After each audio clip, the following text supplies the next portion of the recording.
Your heart is not just a metaphor. It's not just an emotional center or a symbol of love. It is intelligent, it is conscious, it is alive with knowing. Science now confirms what the mystics have always taught. The heart is the body's second mind. It has its own nervous system, its own memory, its own way of processing information and guiding our lives. The heart's electromagnetic field is the most powerful in the body, up to 60 times stronger electrically and 5,000 times stronger magnetically than the brain, and 1 quintillion times stronger than gravity. Emotional states impact heart rhythm coherence, which in turn affects mental clarity, decision-making, and nervous system regulation. I'll say that again. Emotional states impact heart rhythm coherence, which in turn affects mental clarity, decision-making, and nervous system regulation. So important. Heart-centered states like love, gratitude, and compassion create physiological harmony and embodied intelligence. That heart looks like one I drew in Carver's Bay. What lives in your heart changes how you think, how you relate, and how you live. The more coherent your heart is, the more aligned you become. Oops. You don't need to do the last page. This is why, in a time of extreme noise, fragmentation, and acceleration, the future depends on the state of your heart. So, there you go. We gather. It's Friday. It's good to see you. I'll just do a mic check. I assume that our audio is good. Great words, says Liz Iron Maiden. Yeah, very much so. And something I was thinking about today, when thinking about what I wanted to talk about, was the matter of stillness. That when we can find stillness, then we will find that place to be most creative, most harmonious. So this reading that Andrea selected was right on point. Yeah, it's by a astrologer called Virginia Rosenberg. She's an evolutionary astrologer, and I love her work and her way that she interprets or experiences astrology and then teaches it. I think there's this, when I'm hearing this, I'm hearing, our mind shouts and our heart whispers. And so when Dave says stillness, it's like we can't hear the stillness, or we can't hear the whisper if our heart is noisy. I mean, if our mind is noisy. In my perspective, our mind is really this mind, our brain is really just a mechanical device. It's almost like a processor, yes. Like with an old Nintendo console where you had to slot in the game. You had this working thing, but you could slot in any kind of game, and it could be, it could be petting pets, or it could be fighting. Well, its main job is to keep you alive, whether that be physically or spiritually or emotionally, and that's what it does. And obviously, it does help us take action on things and do certain processes. So it's an important piece of kit, but it's not what we've been led to believe. And of course, we know that it's through our thoughts and our mind that we can be manipulated. But I hesitate to just put that on the outside, because I think, from my experience of small trauma and big trauma that happens, or experiences that happen when you're younger, and when you're 0 to 7, the mind is just taking everything in, and it doesn't have the ability to, so it's just storing in its memory, and it attaches that memory to an experience. And if we've got incomplete experiences, then in the present, it will bring that memory up like it's your memory stick or a filing cabinet, and then that's how we get triggered. And of course, we've also got Uranus and Gemini. We've got lots of air energy. We've got Pluto and Aquarius, which is very much in the mind. So, and we're in this, this time where there's lots of information. Equally, a trauma response that most humans experience, which can, the extremes can also become ADHD, I believe. Anyway, that's my perspective and some others' perspective, is that when we're little and there's too much overwhelm in the body, in other words, you are not able to regulate because you require adults as co-regulators, and if that's not available to you, and there's lots of emotion, whether that be unsafety, terror, fear, sadness, whatever it is, and of course we can't process that on our own when we're little, then we will flee the intensity in the body and be dysregulated, and then disassociate into our mind, and so we end up living from our mind, which is what I think what most humans do, which is why they could loosh in 2020, because they're playing on those old memories of unsafety and belonging and everything that we need to survive. So the mind is looking for the ways that can help you survive, and which is why those things, which is why there's always this doom around. There's so much doom because it's playing on the mind's fear of you being unsafe. So it has to do whatever, and that's even rebelling. That's even being rebellious and going against something. It's still the swing between the two. The word busyness comes to mind. Business is busyness, isn't it? And one of the things growing up in South Africa was that the whites would look at the blacks, and I'm generalizing here, but go, look how they lie around kind of thing. And because the Africans, they work hard, but they also come from a culture that understood the value in sitting under the tree and pondering, and being still. And we don't get that anymore. And of course we're, well, I do 70 hours a week. Oh, I do 85 hours a week, and I do a 15-hour commute every day. It becomes more of a I'm working so hard. Well, if you were working on the land and, the summer was coming or the spring was coming and the winter, all these seasons would have their own demands, and you would meet those demands so that you could feed your family. So there'd be no question about. But we're not human. We're not actually human doings. We're human beings, right? No. So it's who we're being, and our heart coherence, our state of our heart. Being in that state of love, which is essentially what we are. But for me, the way I see it is that, unfortunately, and this is not a blame or a shame thing, it's just the way it is. Most of us, and that's for generations, there is a heartbreak that is experienced between the mother and the child. I say the mother, obviously it can also be with the father, but your most intimate relationship, your first intimate relationship is with your mother.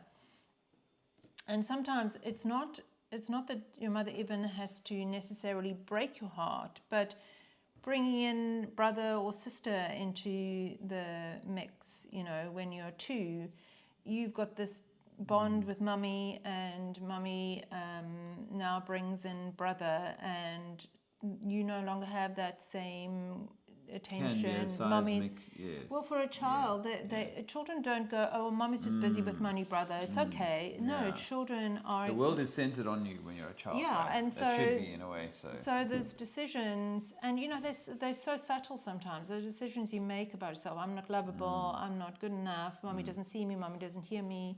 When baby cries and mummy doesn't come, they don't say, oh, mummy's just busy, she'll come later. They'll say, well, no one's coming, mummy's not coming.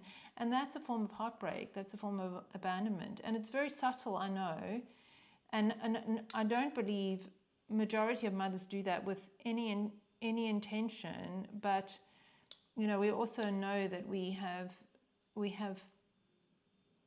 gone. There's been a real breaking of the family, and then two, the mother has or the feminine's ability to be in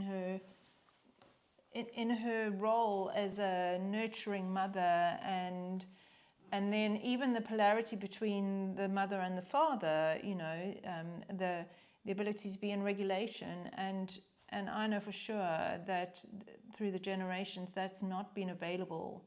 You become a family field. Your nervous systems become a family field. The child relies on the mother and the father for their co-regulation. And a man in particular, that's the protecting and providing. It's not the going to work and never seeing your children. Of course it is. It's providing on a physical level, but it's also providing on a energetic level. And I heard another guy who's a polarity. He talks on polarity, particularly in intimate relationships, John Wineland, and he was talking about that the man is actually emptiness. Now, that doesn't mean the man doesn't have, his own self. It just means that he's the container of emptiness, and actually I think it takes a lot of strength and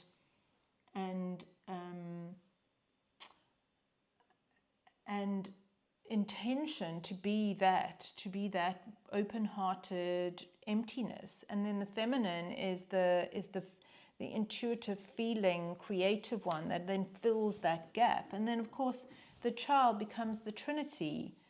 It's whole child trinity. Wow. And the child absolutely requires that co-regulation. Now we know that over the generations that people don't even know they have a nervous system, but or an endocannabinoid system. That whole system has been broken, and we don't realize that we're this family field. So when you're around your child and you are. And a lot of the time we hide it. We try and cover it up. We want to see our child to see you. It's actually better if you were just like, I'm feeling sad right now. So that whatever the child is experiencing, they are witness to it, rather than us parents all trying to keep it together. But underneath there is all this stuff going on. And again, it's not blame, shame. It's about awareness. Once we have awareness, then we get to choose, or we get to heal. But the heart, I think, is the heart healing is really what it comes down to. And I think most of us have armored hearts. Most of us struggle to have our heart open. I'm not just talking about in girlfriend, boyfriend type. Yeah, masculine and feminine. I'm talking about that can be with family, that can be with the world, that can be with just someone random out there that we're calling an NPC.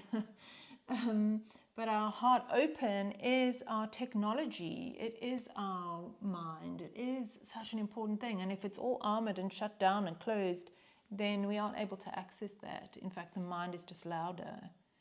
You and I were debating just before we went live about whether the heart, mind are independent operating systems, or that they're linked to the Akashic or to the system. I think they are. It would make sense definitely that there was information leaving and going there. But I think also that there's information coming in here, and this is why, when we're still, the signals can come through. When we're making so much kind of hubbub, then of course we're not going to hear the signals very well. But it's also your breath, because that's another thing that we don't realize is if you actually took a moment. In fact, maybe we could take a moment to stop and breathe through your nose.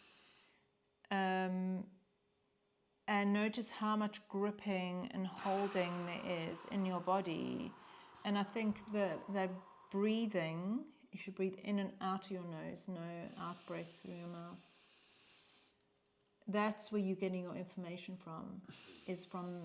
And then I think Aquarius is the water bearer, and that's coming in the air. Yeah, and I think that the lungs are then part of the transmutation of that into the heart and into the gut, because we know that the gut actually is the biggest production of neurotransmitters. So it's sending the information to your mind. It's not the other way around.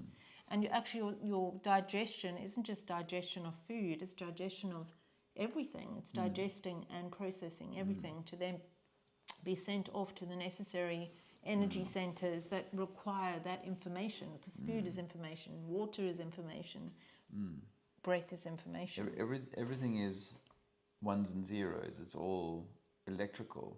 It's all electricity that is charging you, that is doing various things. And we were looking at the rain coming down the window, and I was reminiscing or reminding the family of how it looks on the Matrix movie, where you've got the green ones and zeros coming down the screen like this. Well, this is what the water looks like coming down the screen, and this is information. This is ones and zeros, actually. So I thought there might be a truth drop in that, because in the water is the life, is the knowledge, is water carries energy or information. We know that's fairly well accepted now. I think that's how they're transmitting your data signal from tower to tower through the water, through the ether.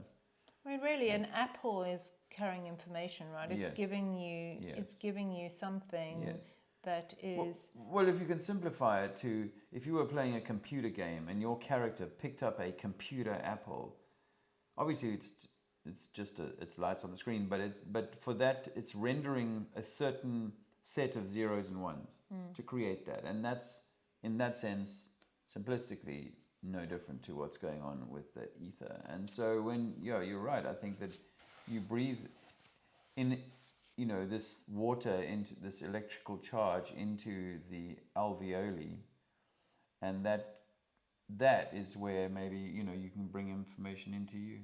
That's why I'm really becoming more comfortable or more aligned with the idea that we are in ethereal reset, and with Aquarius, the water bearer, it's not water, it's information that's being poured into the ether, and so the ether or consciousness is richer, it's more light infused, and for us to be able to take that on, one, we have to have the capacity. I think your nervous system, you have to be able to hold that, or certainly like going out in the sun. If you haven't gone out in the sun for a while, you're going to have to get a little bit at a time. And if there is a lot of the denser energies, then when we're breathing that in, it's naturally going to try and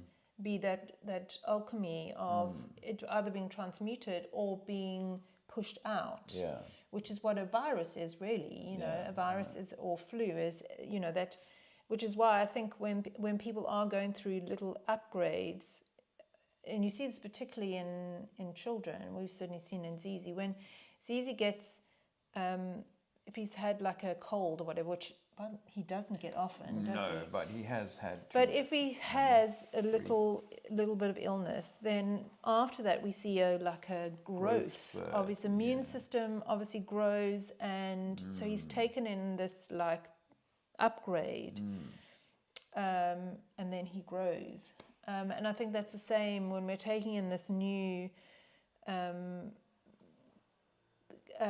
Which is why possibly we have chemtrails, because if they can put that in there is a interference in that possibility, and all the distraction, all of the theatre, the trumping, and we're going to talk about some of the other alternative channels like Candace Owens, Redacted, Russell Brand,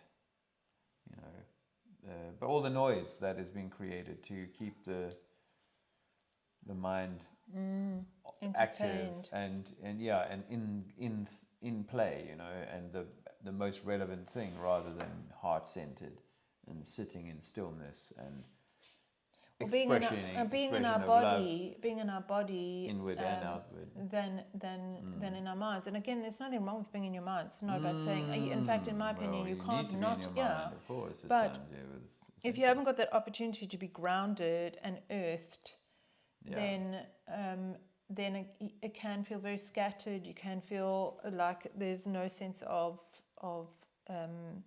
stabilization or centering, and then it's very difficult to be able to hear those whispers. So, do you give yourself time? Are you finding time for that in your week or in your day? I know. There's all sorts of excuses I can make why I sometimes am not. This week, we've had a lot going on. We've been very busy. Well, it is Leo season, so it's understandable. It's summer in the Northern Hemisphere, so it is a time to be more busy. But I think that's when it's even more important to find that time. Exactly. You know, even if it's just 5 minutes. Yeah.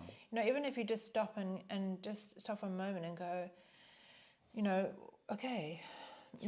Bring myself back to myself. And you know, if you are feeling out of sorts, you know, what do I need right now? Do I need to just take a breath? Do I need to just go and put my feet on the ground? Do I need to stop and have a glass of water? Do I need to stop and definitely put your feet on the ground, bare feet. Yeah, they reckon 10 minutes is incredibly earthing. So it doesn't take a lot, but it's just the reminder, and for a reminder for us too, right? To just take those moments. I also have on my Instagram, if you go onto my Instagram, which is just Andrea Manel. Oh, sorry, it's Andrea _ or Andrea.Manel. I can't remember. I have a free. If you click in my bio, I have a free. Meditation breathwork, which is called Lean In to Listen, and it's basically just a very short meditation to slow you down and stop and actually notice, even just notice how much grip there is, because you'll be surprised at how much on default we are when it comes to kind of keeping everything together and managing everything. And when we can just soften a little, then that really helps that heart, that helps centering, it helps us be in our body, it helps us reconnect. Speaking of connections, we had, I see Sven there in the thing, we had a really good time with Sven and Martin Leaker, Ian, who organises the Flat Earth Social in Bournemouth, Dave Murphy, Julie and Martin, who are Brummy friends from, well, they met us up in Valencia on the 2019 Globe Light Tour. Yeah, they really are so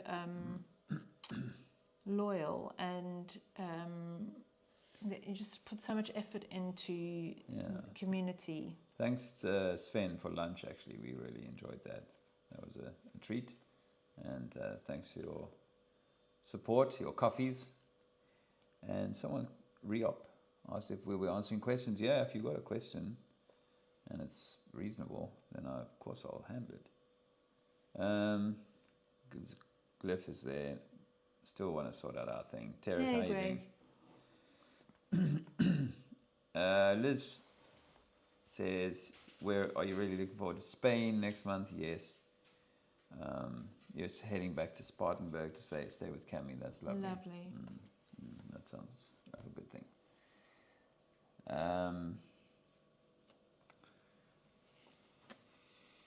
Yeah, okay. Squirrel, nice to see you, brother. And Hippie. Hippie Shake. Thank you for putting our Patreon up. If you want a Patreon. Thank you so much. Talking about Patreon, we have JT and India. India, of course. We were thinking about, and so I'm mentioning it because I wondered whether people could let us know. Francois in the house. Wondered people could let us know if it was something that people were interested in. We've got some feedback about we gather, and people are really enjoying the space. Yeah, people are enjoying it. We've had some really nice feedback. Actually, a few people at the thing we were at on Tuesday night said enjoying it. So if that's one of you, then thank you for that. And, so we were thinking about continuing the Friday night on YouTube, but opening up a space, perhaps just once a month to start with and see how people feel. But opening up a space through Patreon, where it would be donation, and having a more interactive opportunity. So we gather interactive, or we gather intimate, where we would do a Zoom call and people could then have more, because involvement in the conversation. Or we could do a little bit of coaching, or whatever feels. We could pick topics, or people could ask whether there's something specific to be spoken about, or whatever. It would be something for us to explore and see how it evolves. But I wondered whether that was something that people would be interested in. The chat is lovely, and it's great to see people interact on the chat. But it would, when you can start to, believe it or not, when I, you probably would believe this, but when I did my coaching.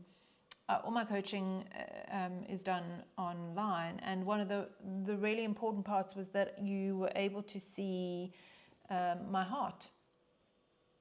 And that's because even in this kind of, when you're online, your heart connection or your energetic body is still sharing. And so I think it would be really lovely for there to be that next step. So people can just either in the chat or in the comments, or send us an email and just say, that would be great. Hi, Festivist. Nice to see you, Nate. Hope you're doing well. Well, it seems Festivist is in the chat. I can throw a little bit of astrology out there, because at least I know that he'll appreciate it. Yeah. Did you want to see any wheels or anything, or you just? Well, you can put the wheel up just because it's. Just go to that one there, and then just do it up.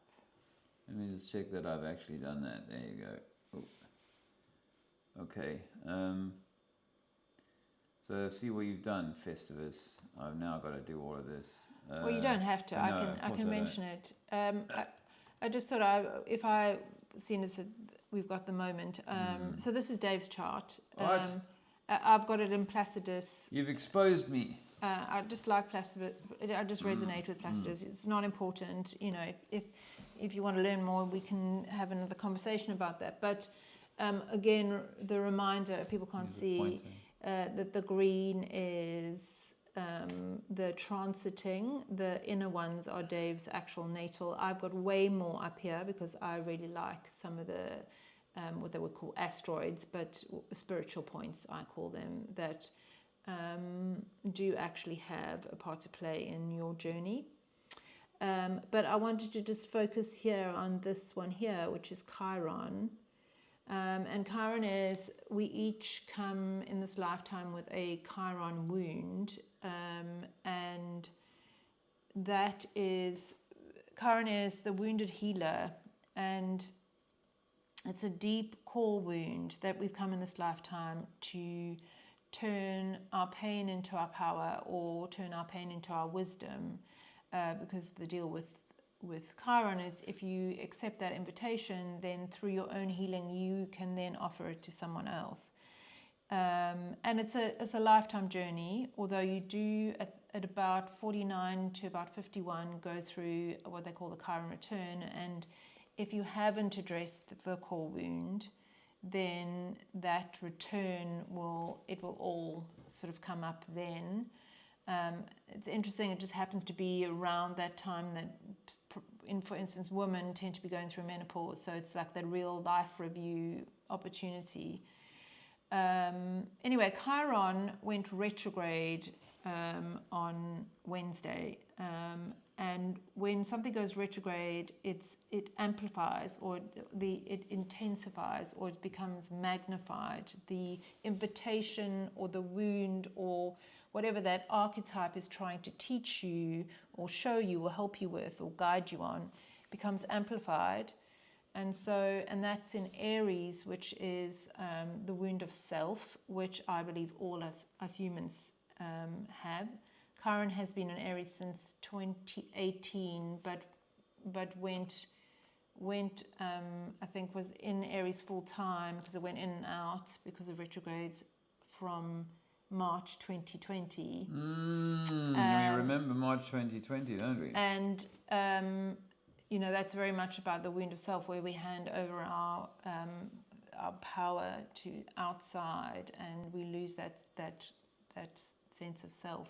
It's very much connected to sovereignty. Anyway, that went retrograde on Wednesday, so I wanted to highlight that because you might well be feeling some more intensity in that respect. And then Venus on the same day went into Cancer, and when Venus is in Cancer, it's that heart, love, emotional needs, emotional security stuff. So that could also be coming up for people. It's also money, actually. Venus is also money.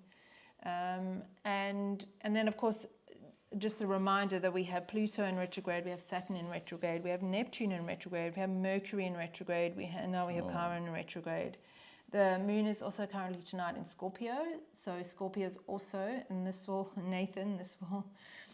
be affecting you because Nathan is a Scorpio moon, and Scorpio moon is, it's all that deep feeling. There might be a sense of, especially because the moon, there's that moons are your emotional side. Scorpio likes to retreat, and then all those retrogrades like you to retreat. So there might be that sense of, I just want to retreat. I just want to, back off, or there's a lot of feeling coming up. Might be escapism too, but and then we have Mars at the final degrees of Virgo, which is also bringing up aspects of how we judge ourselves or others, because Virgo is the perfectionist, so everybody has to be perfect, or I have to be perfect, or I'm not good enough.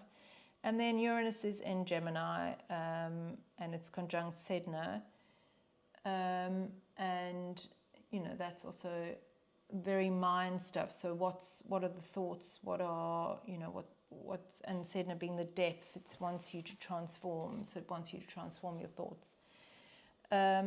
So that's where we're at. It's pretty intense. There's lots of things that end up squaring and aspecting each other through all of this, and so I really think we're being put through it, and that was the sort of forecast for 2025. Is that, and it's a 9-year. That's up for another discussion whether it actually is, but as the dates fall, as we see them, it's a 9-year, which is a death year. So there's a lot of death and rebirth going on. And obviously with all these retrogrades is all the review, reset, rebirth, reflection, but it's all that RE, going inward. And then I think we also in September will have Uranus going into retrograde too. I think the only ones that don't retrograde is Mars, because Mars has already, and Venus, I think. I swear, it's like, I listened to Andrea talk about this stuff, and Nathan, Festivist, have some deep conversations, and it's almost like I'm listening to people speaking a foreign language.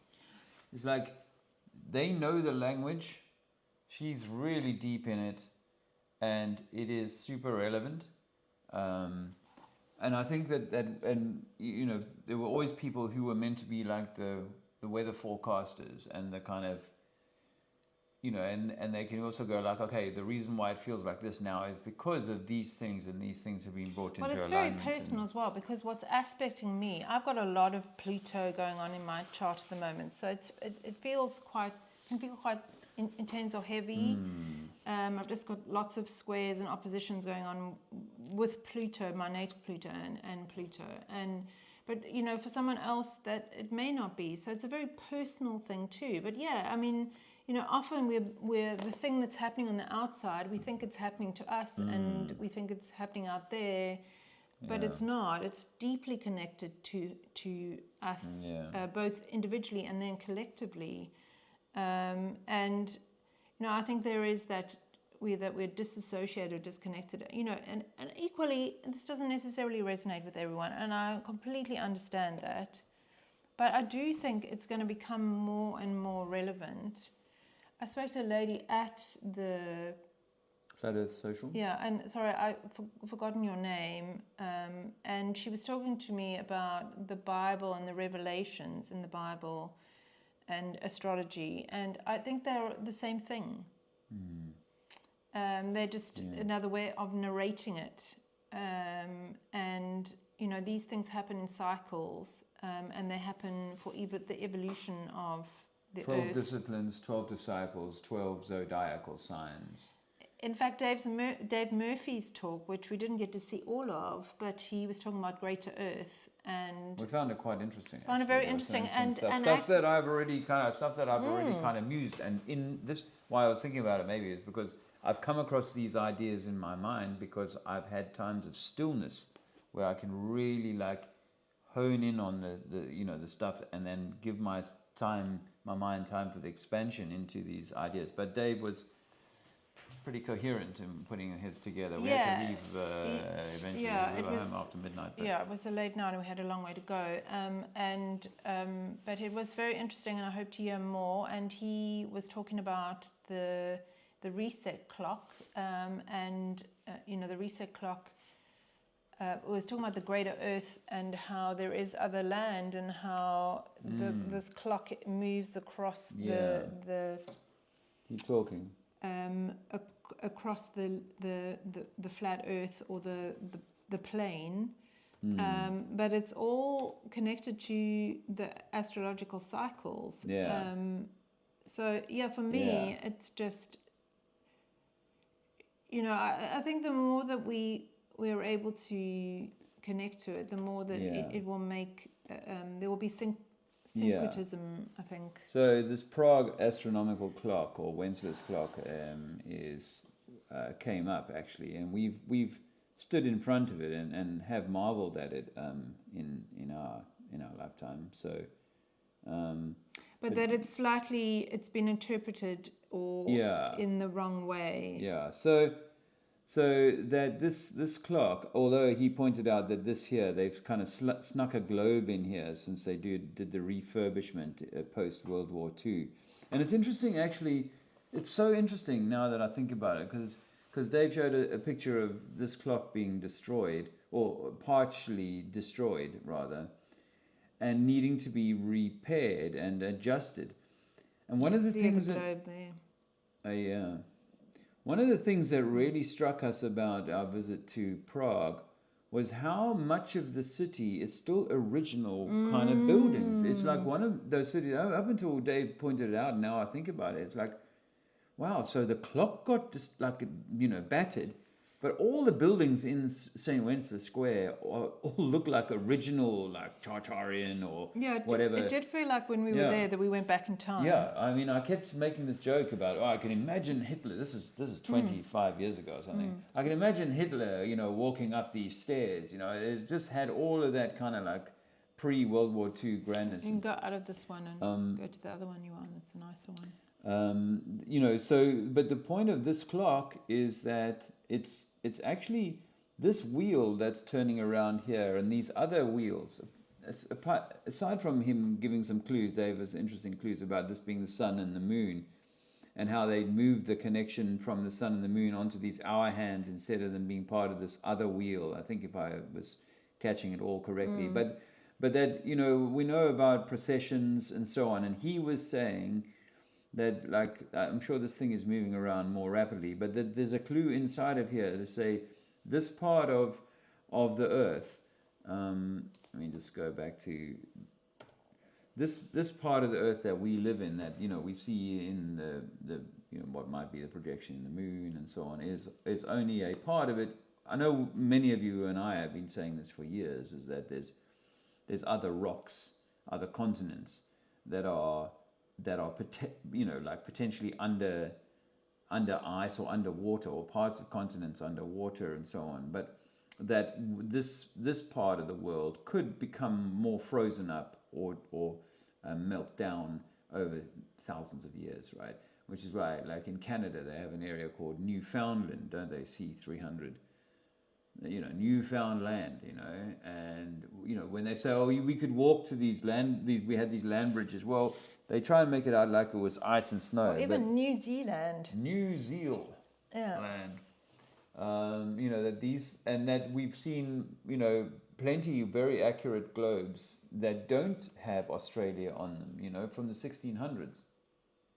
And didn't you also say about the magnetic center also actually... Well, we've always known about that, and that it's speeding up and so on. That's not... But that it also changes. Didn't he say that the magnetic center moves as well, according to that clock as well, because the clock is... Yeah, well, it does, and I would expect that, and I think that's why we get these different times when there might be, areas like the Sahara Desert might have had forests.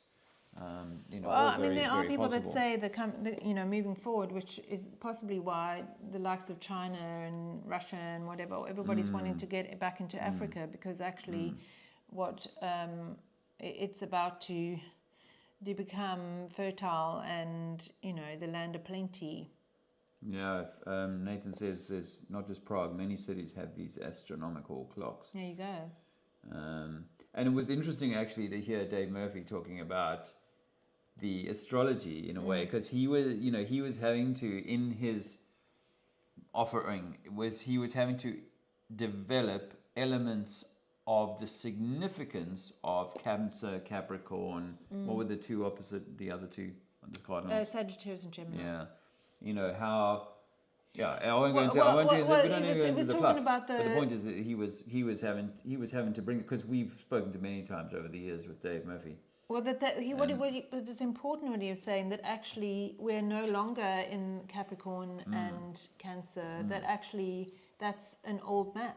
Right. And that actually it should be Gemini and Sagittarius should be the what do you call it? The tropics. The tropics should be Gemini and Sagittarius. You see, again, that's a language that you speak far more fluently than I. So it's for you and people like Festivist to work this stuff through, because it's important. I think it's important.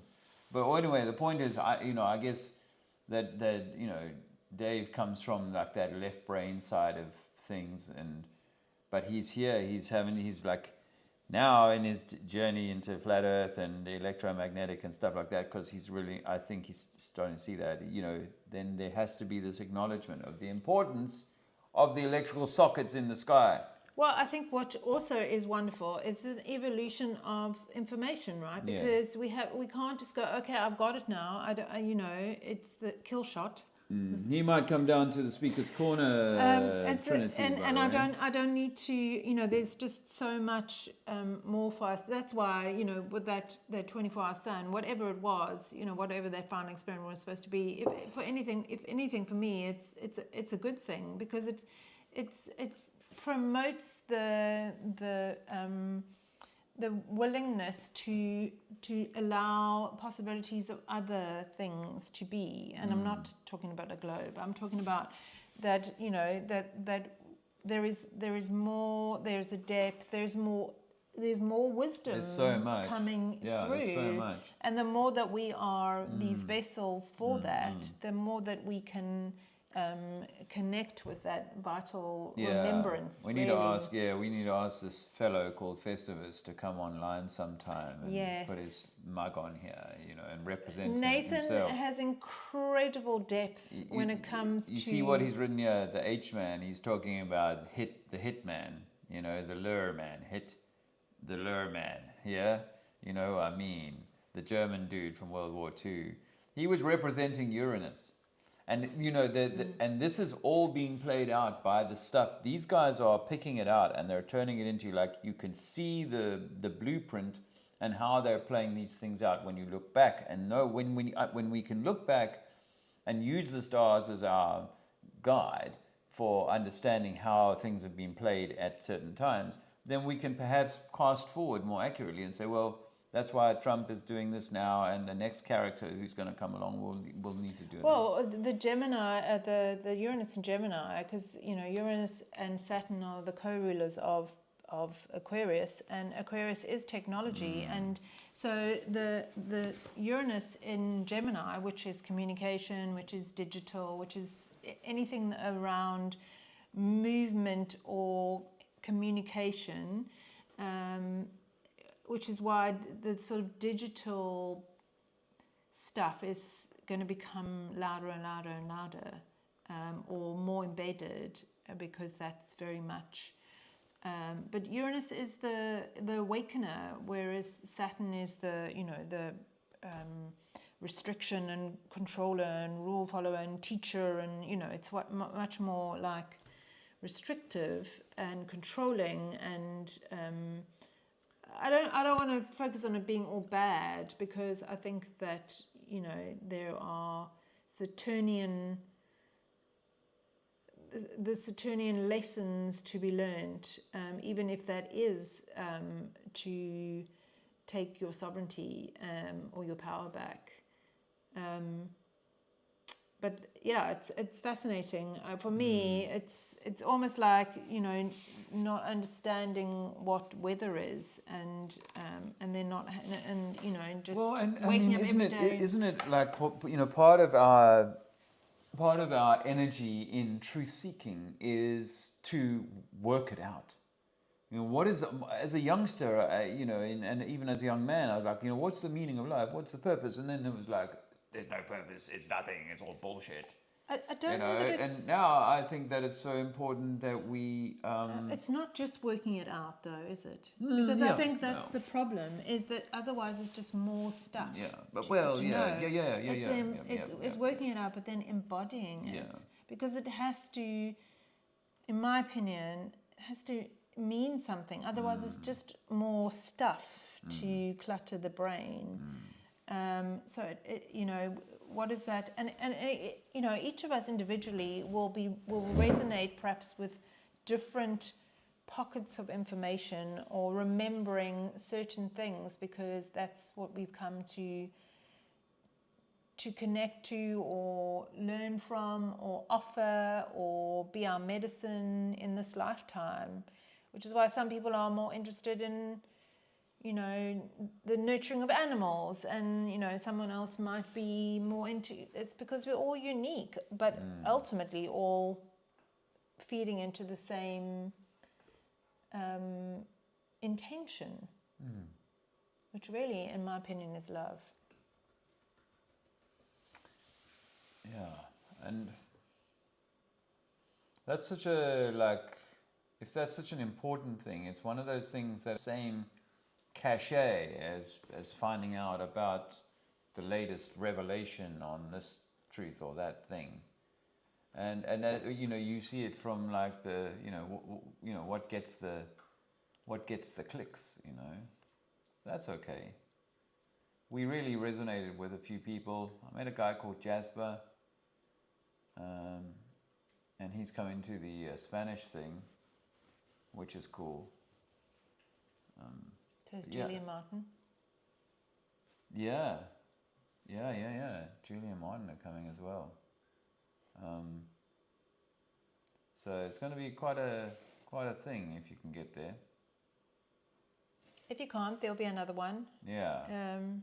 Well, I'm hoping that it sparks new embers, will drop in other little bushes and start fires.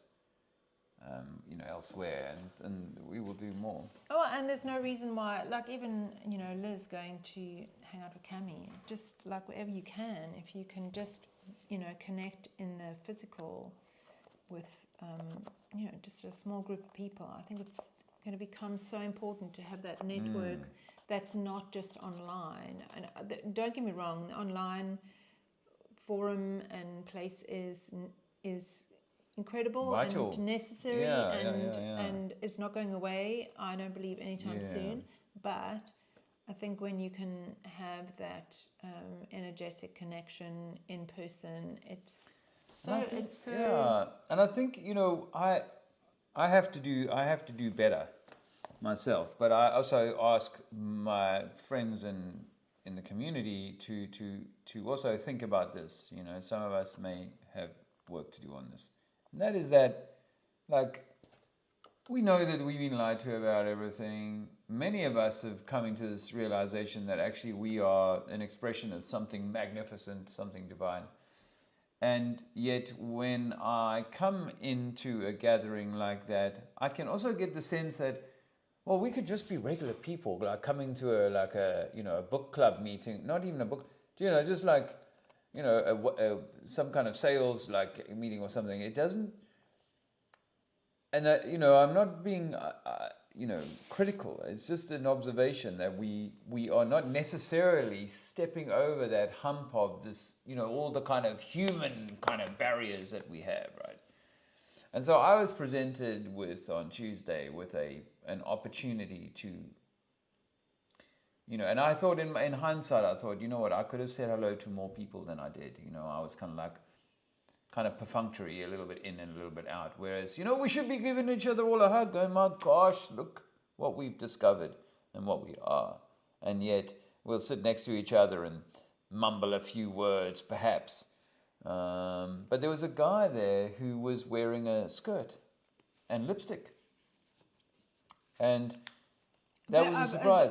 For me, incredibly brave, actually. Very brave. To walk into, I don't know if maybe he knows some people there or maybe knows Ian, but I think to come into, into a space like that and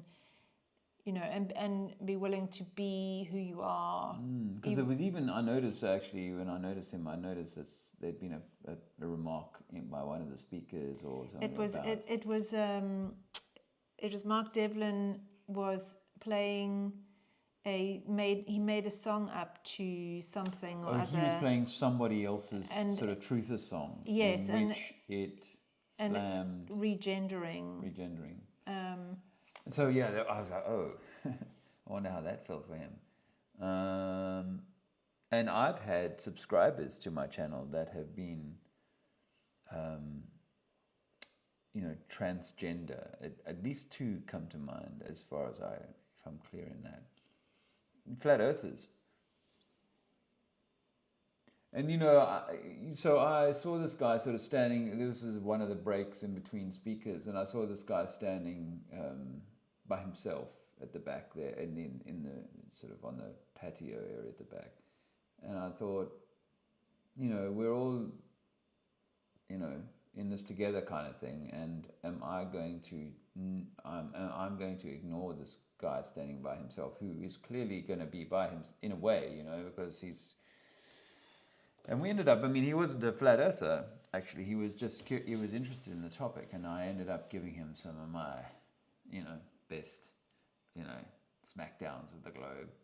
And, we enjoyed the It was more important than that, right? Yeah. It's that, and I was very touched, actually, by Dave doing that, because, that's just Dave. It's that thoughtfulness of, seeing someone who's clearly feeling a little bit out of place, and and just by having, in fact, he did say thank you for talking to me. Yeah, we shook hands, and but it's just a really good reminder, right? Where if we can meet people where they're at, instead of wanting them to be different. This is right, and I think this is where I am a little mindful of this when I'm in the kind of, although I have this kind of issue with things that they do. You could be the needlecraft. It could be, too much hormone in the water or whatever, or things that have happened that have caused people to be changed and altered. And if for example, I met a guy yesterday, and he's got a son, 20 years old, who's severely disabled. Like, when he told me his son was severely disabled, I didn't think how severely disabled he was until I met his son. And it's like you've got to meet people where they're at, and this boy was disabled post-birth, and who knows, he was 2 years old, and then meningitis, and then, seriously but we don't, right? We want that person, whether it be someone you know or someone you don't know, we want them to either hear us or be different or to know something or to change. And you know, I think we get lost in that instead of like this is a soul, an expression of God that is wherever they are in their journey, and you know, can we meet them with that open heart? Can we meet them with compassion? Can we meet them with love? You know, we don't necessarily have to love someone. You don't necessarily have to like, you know, what their decisions are. But, you know, I remember I was in a coaching session and the woman was talking about community. And the definition of community is when I can sit opposite you and be in full acceptance of you.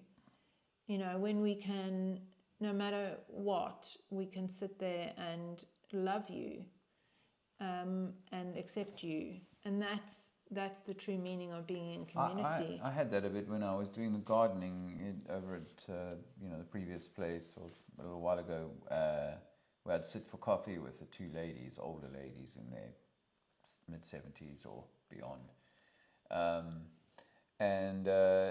You know, I couldn't tell them everything that I believe or think or know, but I was happy to meet them where they were at, you know, and just you know, hold comfortable conversation and space for their ideas. Although obviously I shared some of mine, which were you know even my soft ideas are extreme in some people's views. But anyway, I was able to hold it for them where they were at, you know, and there's a time and a place for things, isn't there? And you know.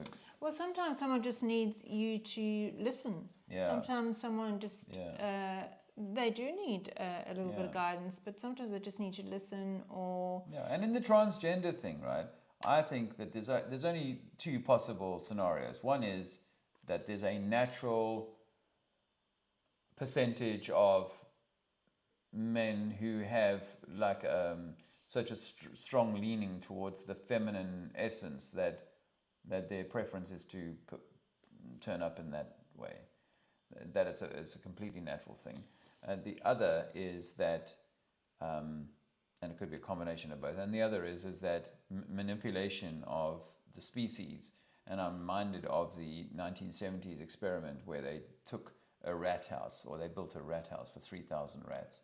And the experiment started with the first generation of a few dozen rats, I forget now, but a few dozen rats. And the second generation, you know, they breed quite quickly. So the second generation and third generation, there was still, you know, room for all of the rats. But by the fourth and perhaps even the fifth generation, it was so overcrowded that they started seeing all sorts of strange behaviors. And they even said, you know, preening, special preening and sort of unusual behaviors between boy rats and stuff like that was happening. So now, you know, is this kind of something? Can I give you another theory? I think that if the masculine and the feminine has been messed with, then we no longer have conscious men and conscious women in their truest essence. And therefore we aren't able to offer that to our children, as elders and as guides in society. So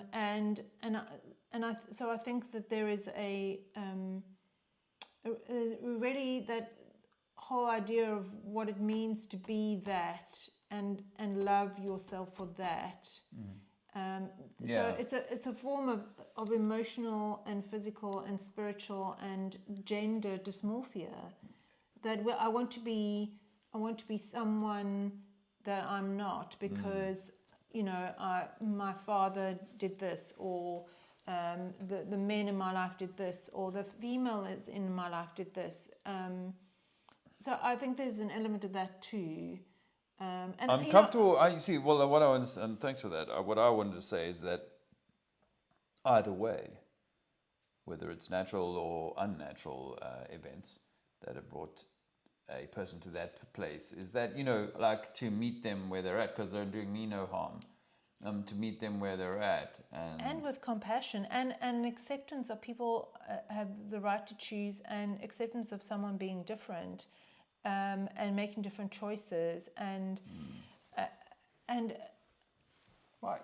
And the word acceptance, right? That I don't actually need you to be different. I don't need you to be different. And in fact, Different from what they are. Different from what they are. I remember Kelly Brogan, I think I've mentioned this one before, sit there and go, I don't have the right to think that I know what's better for you. Yep. That's right. That's right. And it comes down to the heart again, because if I'm feeling uncomfortable around people that are not the same as me, and I'm shutting my heart down to them and to anyone who thinks, chooses, lives differently to the way that I do, then who is the one that is really being impacted? Me. Because I'm the one shutting my heart. So it's like, you don't necessarily have to like it. You don't necessarily even have to resonate with it. You don't even necessarily need to want to be in that for a longer period of time. But, can you still have your heart open? Because in my opinion, even that disabled guy, he's a soul. Yeah. And yes, his little world is so small, but how do you know that he isn't here for that purpose, and he isn't here, and actually for him and his little world it is fulfilling? I know it's a really tough topic, isn't it? Yeah, maybe one for another day. I mean, I will say, when it comes to gender, because some people get a little kind of confused with where my position is on it, because my thinking is to be inclusive of all people, but not that. But that doesn't mean now I want to set up classes like they do in the mainstream to inculcate this kind of like, this is kind of normal, and I don't want to make out like, oh well, that's abnormal either, but it's not like, because it's easy, runs with the long hair and what have you, and some people might think, well, he's got the long hair because it's like, it doesn't matter if you've got a boy. No, Samson had long hair, Tarzan had long hair, so I don't, it's not about, and for me, none of my raising, I'm raising him like a boy, and trying to avoid things that would create a propensity towards something other than that, so I do think that we should be raising people in a natural way. However, if things don't work out as you had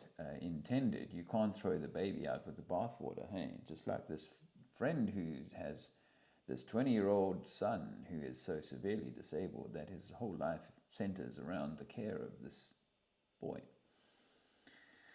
I think our biological essences have been messed with, but it's instead of coming in from a place of victimhood, it's like we have the power to really heal. I mean, I know that for sure I have my own programming around or wounds around the feminine and the masculine, but it's my responsibility, to bring that back into union within, and then obviously that has an impact on without. And so, and unfortunately not everybody necessarily has that consciousness or chooses that, and that's not for me to well, I have this kind of like optimistic, probably unrealistic, but optimistic kind of idea that someone who was so confused about their gender, where that has been impregnated into the mind, I do wonder whether with in the right situation, the right environment, that could be, Well, what's interesting. But I equally, I say that I'm like, I don't want to take away from, because like I said, I've had some transgender subscribers over the years, and I never want to rob them of their, divinity or their joy in life. And so it would be kind of churlish for me to say that, oh, well, where he's at or she's at is wrong and it needs to change. I think that I would rather leave them to be where they are, where they want to be. Well, that's a trauma response where I want you to, because I'm decided you're wrong. I need you to change. Yeah. And actually, this is what we were speaking about this the other day, weren't we, about the wound of righteousness.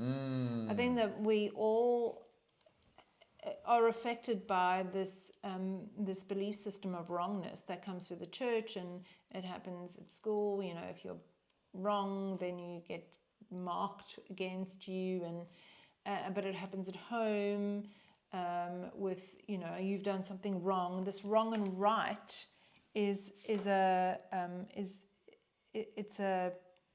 duality, but it's one that's been given to us rather than is there actually a wrong or right. And again, I'm not saying that there are on some fundamental natural laws where they do no harm and etc.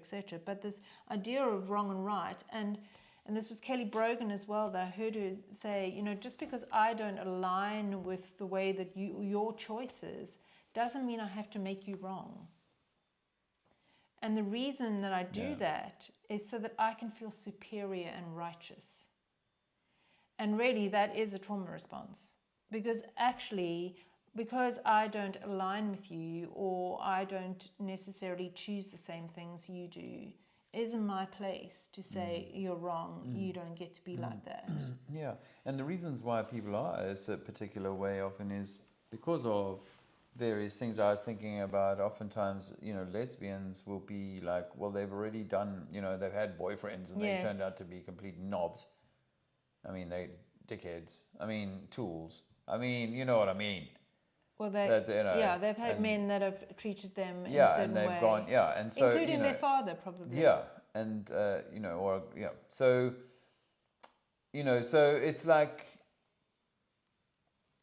these are the kind of outcomes we have. But again, it's a bit like the flat Earth versus globe thing. It's like, how much do you really need people to kind of see the globe?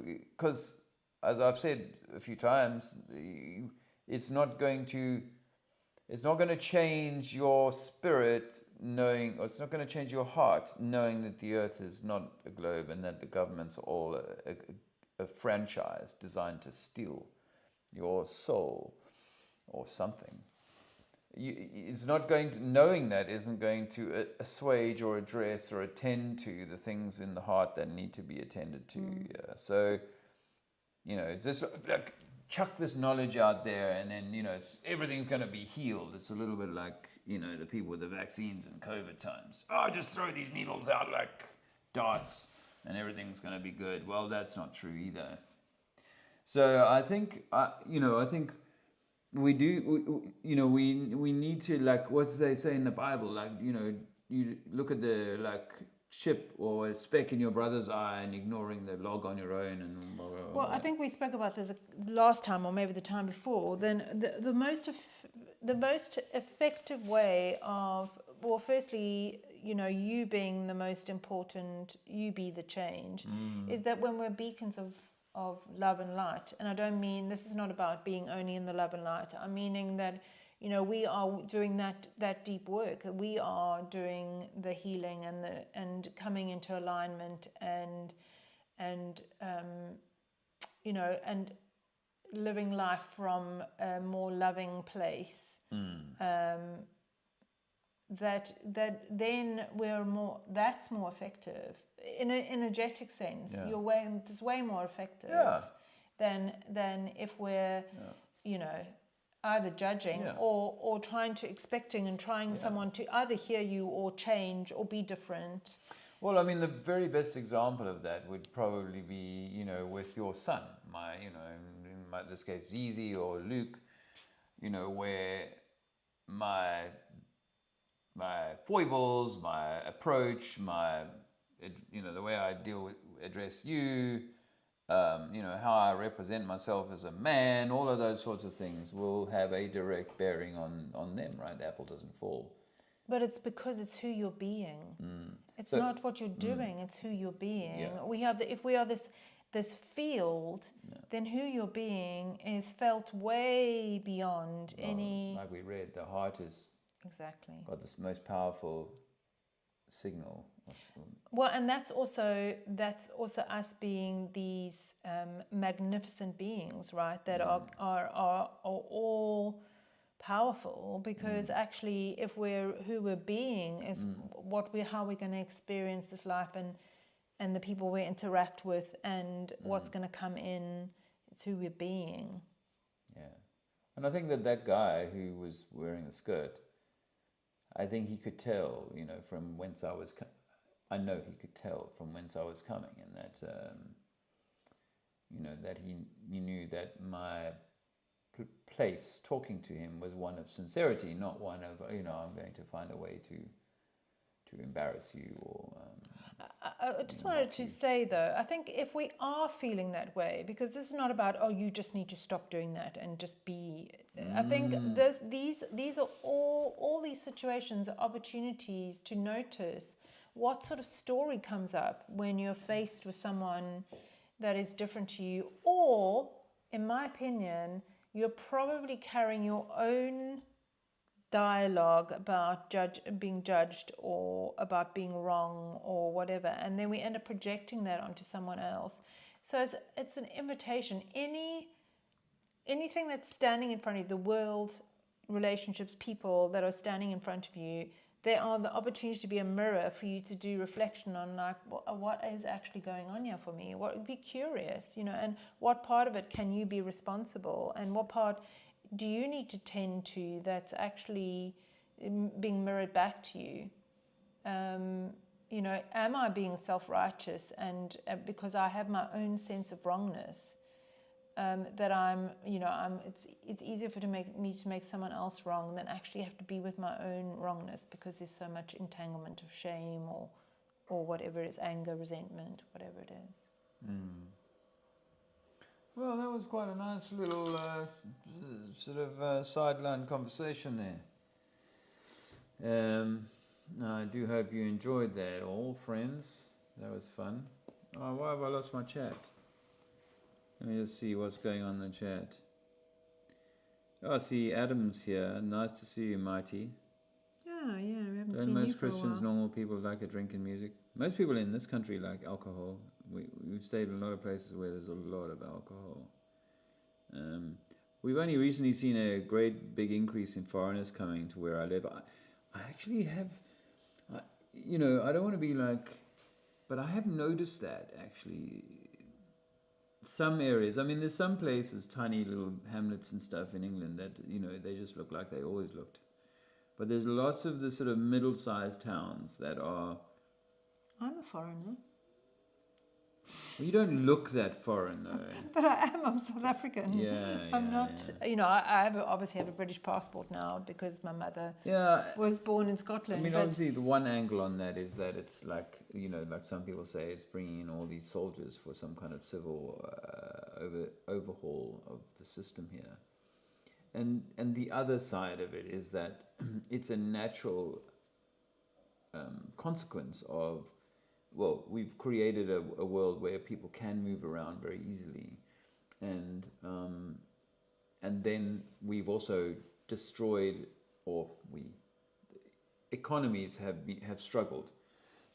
Although we were saying this the other day, so that people do migrancy has been promoted in a way because it's going to give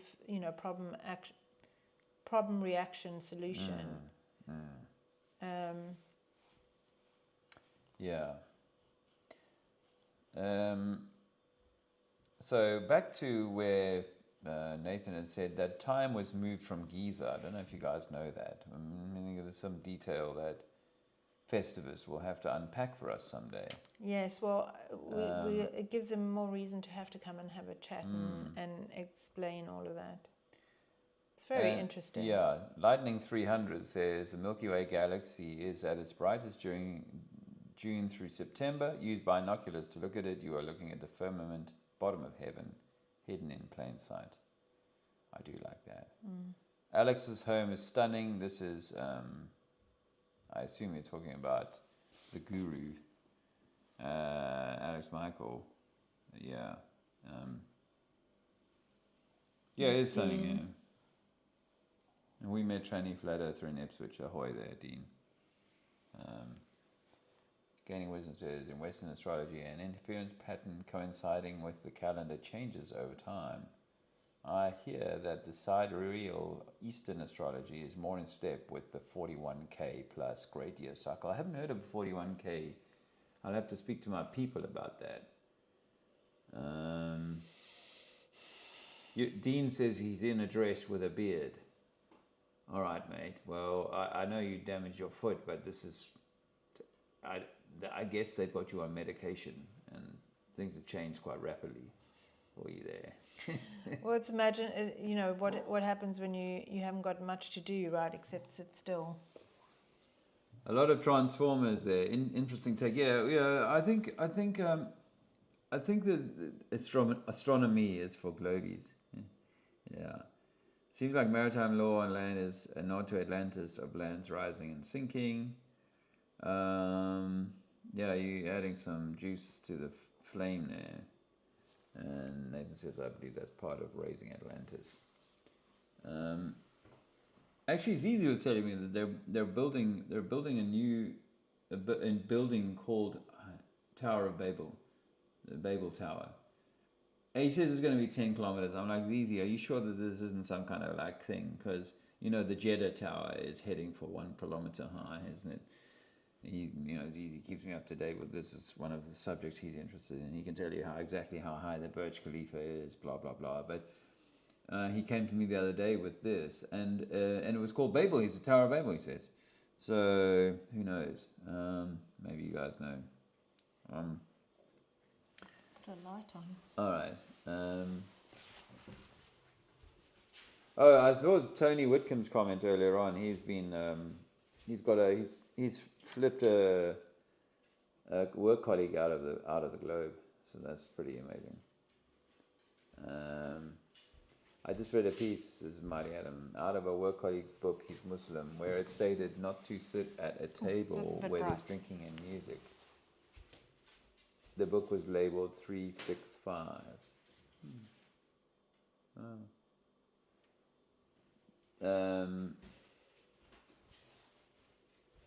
Yeah, that's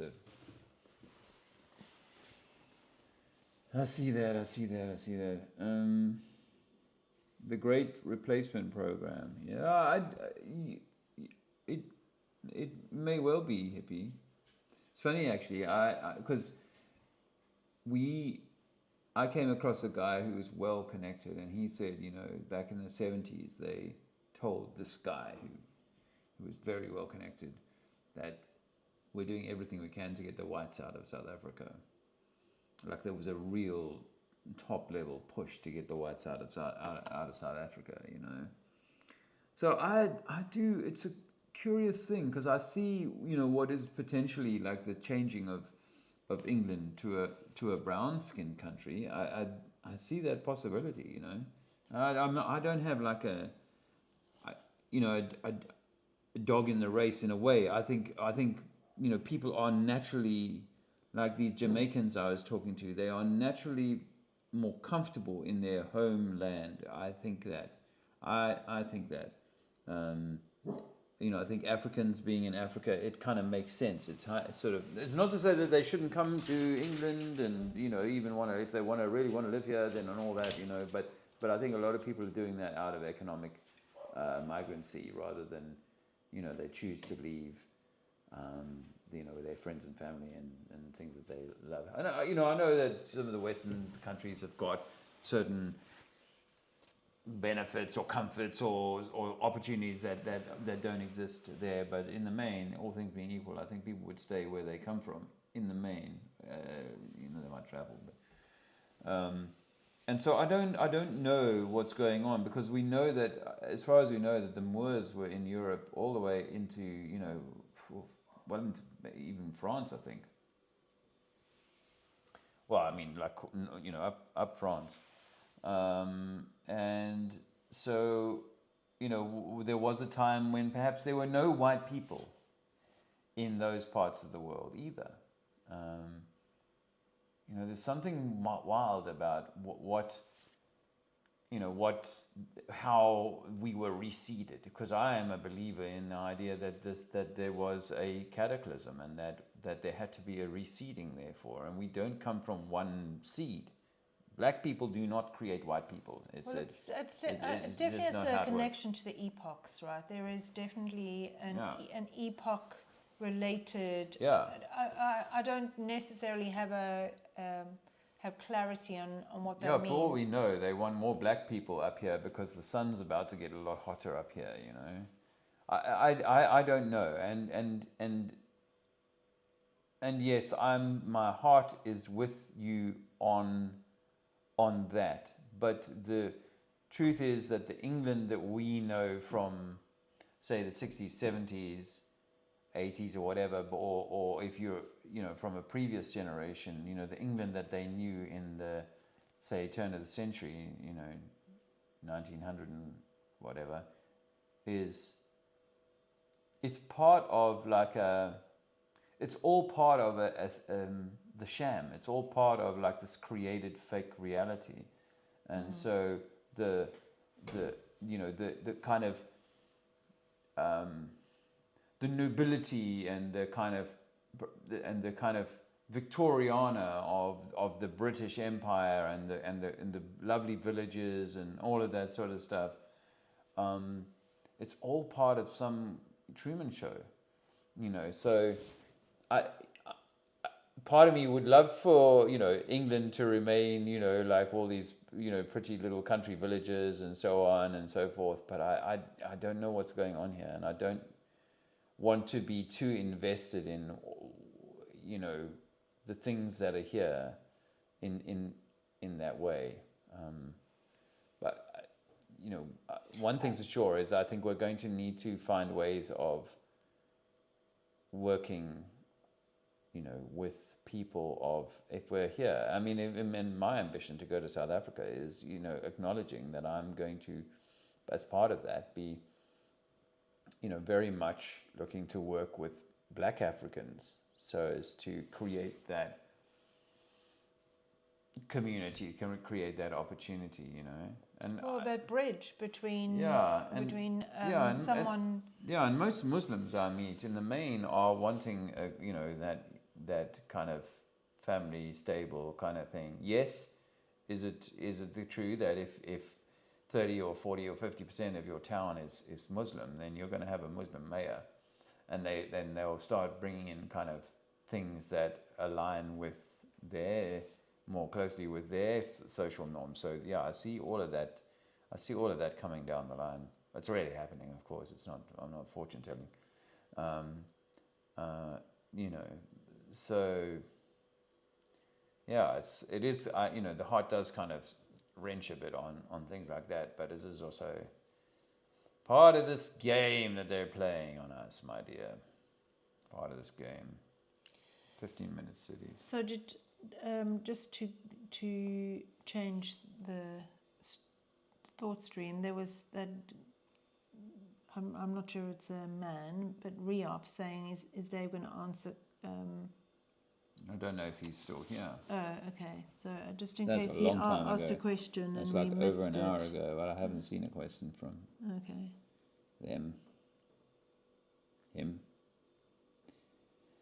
Was there was there much else? I think that healing is what we're here for. That was my kind of key message, and I also wanted to ask you guys what you thought about alternative media. Was there any channels that you think, these guys are right on it, or are they all? I'm not saying they're all being paid for telling the story they tell, but if they have a particular level of consciousness and they're able to bring 1 million people in and get all that advertising revenue, but not ask the uncomfortable questions, then so Candace Owens and all that French president stuff, hey, that's very interesting. Just in that it's like noise, creating a noise, and And then of course us in the truth community go, come on, look, this woman's not even a woman. Surely you don't trust these people if they've pulled this deception off all these years and they're carrying on in this way. Faking us, faking it. Michael Obama and all of that. I think you know what I think a really important message for this is can I really be going back to my heart, listening to your heart, because it will guide you on what is out of alignment or what is not true. The truth is written on your heart, and so in all these things, can you? There's something I really admire about Dave is that he has this ability, and actually I can see it in his natal chart. He has this ability to listen to the information, and then distill it, and also discern what is. Should be left on the table as a possibility, or if there's something important to be taken from that, or if it's not, and you'll listen to lots of different people and sort of listen to views and kind of make a decision or gather that information, and then I listen to this Jewish rabbi sometimes. It's hard to listen to a little bit, to be honest, because he's got like somehow the completely different view. But I need to hear the different perspectives on these things, because you know what? I think that most people in the world are good. They all need to have a story by which to kind of justify the shit that they get up to. Yeah. And that's no different for the Jews, right? So yeah, Dave is particularly good at that. For some of us, it's like for me, it's I like listening to some of it, but it's a lot of information, and more and more, I said this last week, I'm being called to sort of be more in the creator, But also, may I interject that? Maybe we also need to be like willing to hear people we disagree with and not need for them to like agree with you. Well, actually, this is so interesting because my coach posted this the other day, and I think it is really, really relevant. I think I sent it to you, where it's, can we stay in the conversation even when it's uncomfortable? Can we stay? Because most of the time we won't. We'll either pull away, whatever. Can we stay? Now that doesn't mean you have to stay in every rabbit hole, in every conversation, and listen to everything. I think you've got to. This is where having this again, that discernment and that consciousness about, is this worth my energy? Is this worth my time? Am I able to do what Dave does? Because I think we all have different skills, and I think that's particularly one of Dave's, is to be able to take information and distill it, and then when he talks to people, he can, you can tell that he's listened and he's gathered information, and then made decisions on what that is based on some inner knowing. And I think that some people are here to do that,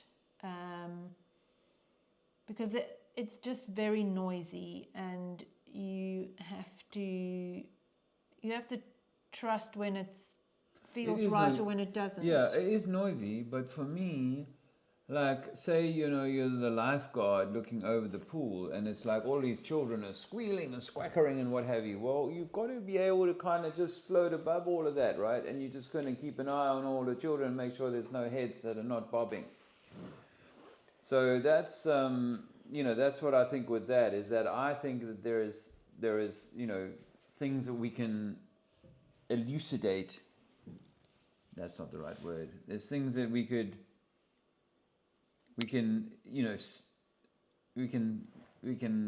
stream out of the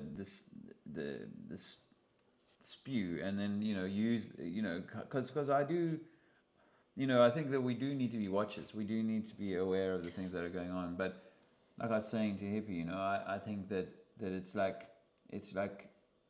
what's happening in our towns and cities. It's a little bit like, okay, that kind of sucks, and I get that. However, there are other things happening with children. There are other things happening with the medical mafia. There are other things happening in the political spectrum. In countries, people are.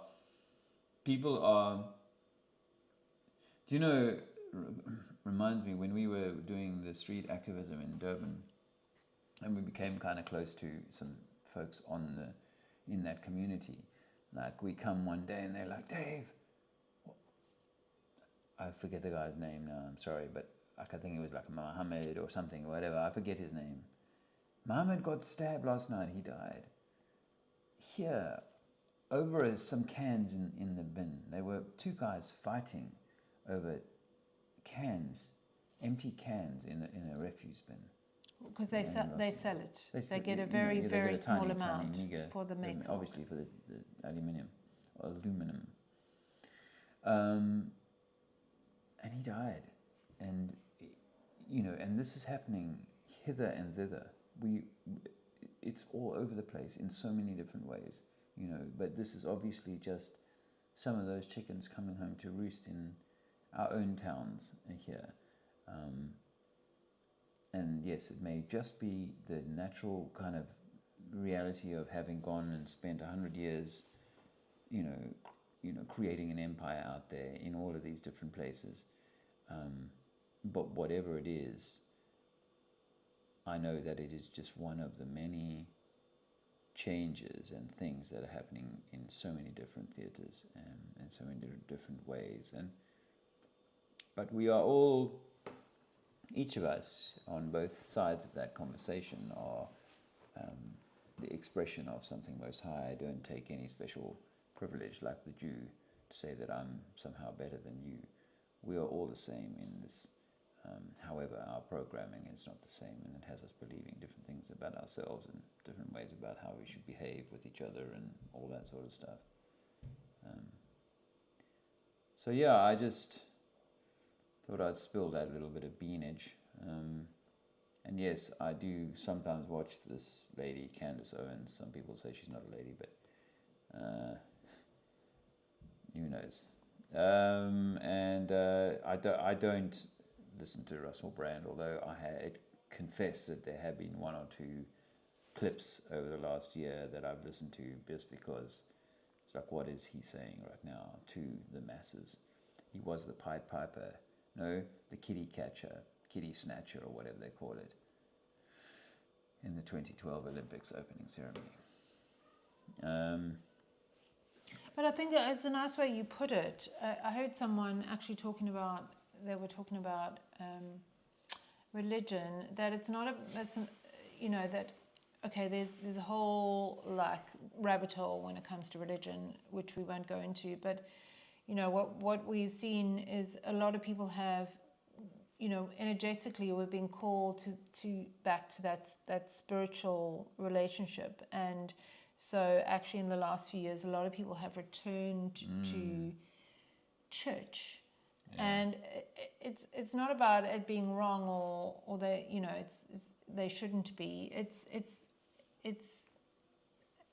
a level of spirituality, and again, I don't mean that as one's more superior than the other. It's just where someone is in terms of their connection to that, or exactly. And so the same is perhaps with when it comes to these people who are sharing truth. It's just we have teachers that are teaching in reception, and then we have teachers who are teaching high school, and we need teachers in all those levels. I suppose it's when the problem comes is maybe when that teacher isn't evolving themselves, maybe. And again, I'm not trying to make this wrong or right at all, but just try and put put it in a place that just feels okay, rather than, you know, I need these people to go away and change and not do what they're doing. Instead, just, you know, let it be as it is. Let it be. Let it be. Hi, Holistic India. Listen words of wisdom. If any of you haven't decided to come to Spain and you are thinking about it, Dave, we're all going to listen to Alex Michael sing, but Dave's actually got a really good singing voice. Although he is quite funny when him and Alex sing. Well, we have spoken about doing a song. But he will be doing a couple of tunes himself. And not unaccompanied, obviously.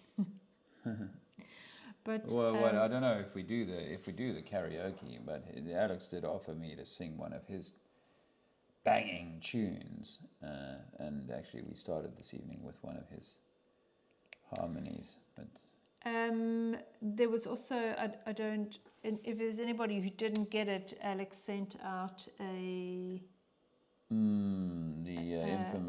information on the event. So if anybody didn't get it, we can always send it your way. Yeah, and I've got a Friday thing lined up for people to get together on the Friday afternoon and evening. It'll involve coming onto the beach and maybe doing some frisbee or some, you know, just chin wagging, because we need that more than anything else. You know, I enjoyed the speakers on Tuesday at the Flat Earth meetup. However, the opportunity to having gone back and spoken to that guy again, other people, I actually I was like, after yesterday, I think, or whatever, when the dust started to settle, because we obviously moved house since Tuesday. But I was like, why didn't I put my flyers down on every table? You know, like give everybody some of my flyers, some of my reasons why they this and that, blah, blah, blah, blah. You know, just as a way of getting the word out there. And of course we need to increase the subscriber count on this channel, the reach. And I am keen for Andrea to kind of also have her own, you know, take some of what she has and use that in its own form to, you know, build network, communities, support people, blah, blah, blah. On that note, I am actually planning, I haven't, because like Dave said, we've been doing a little bit of a house shift, so it takes a couple of days for us to land, but I am planning on doing a masterclass on Chiron, actually, so people can understand more about that, and it'll be free. It's normally a couple of hours long. I haven't set a date yet. I'll have a look and see when that is. But we'll just talk about it. We'll, you know, if you are able to have your birth time, I know not everybody has that, but if you have, then we can see where your Chiron is, and we'll have a 2-hour session, learning a little bit about it, maybe a little bit of coaching. So that's coming up. It'll come up in the next couple of weeks, but I haven't kind of pinned it down yet. Cool. Well, that's very cool, and it's nice to see the conversation between Gaining Wisdom and Festivist. And yeah, nice to see you, Holistic Media. Hope you're well. And thanks, Hippie, for all the PayPal reminders to people. That would be really nice. And in fact, if you haven't been able to get to the coffee tin this evening, then please consider doing that on Sunday, because I will be making my way up to London from midday. Have invited people to come, but I'm not holding my breath. I did speak to Dave Murphy. He's apologized for not coming the other time I invited him, but he's been busy on a project. Yeah, he's been working on some things. So I may see him there at some point. I did tell him meeting there at some point. But I'd love to see some people there, just if they came just to hang out. They don't have to do any activism, just to kind of press the flesh, as they say. You know, we need to get together as much as we can. It's really good for us all. So yeah, buy David coffee, says Hippie Shake. And coffee has got really expensive. Yeah. You know, the ground coffee, you're looking at easily $4 or $5 a bag now. I can't wait. We want to get out to France so we can get some cheaper coffee out there. It is a bit cheaper in France. It was anyway the last time we were, but things have all gone up everywhere. Everyone's feeling that pinch. It's going to be made to be pinchy over the times ahead. But you know what? We can still find joy even in the depths of difficult times. And, you know, like this guy I was talking to yesterday with his son that's so disabled, you know, there's still joy to be found in his life. But he needed me to remind him about that. Can I just say about the money thing, that money and love are actually the same frequency, and it's the same experience of give and receive. And money is more connected to intimacy than you realize. So actually the money, the energy of money, I mean, you know, we're saying money, but that it's the give and receive, you know, that infinity sign. That's the laws of nature are that needs to be in flow. And, you know, when our heart is armored, then I truly believe that's part of our money block. Obviously we all have stories connected to money in some way, shape or form, so that's all connected. But you know, to go back to the beginning, and actually Venus being in Cancer is, you know, is that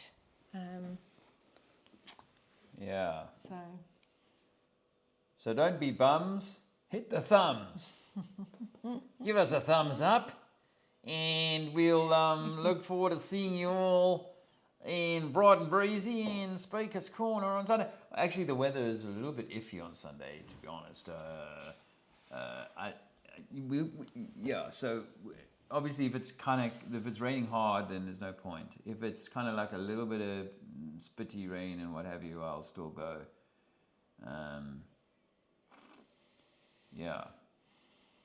I'll still go. I'm really eager to do the 3 this month, and this is my opportunity to do that. So I will really look forward to seeing you guys there, and if not there, then we'll be back here next Friday. Yeah? We will, yeah. Awesome. Well, we gather. Thanks for coming. We appreciate it.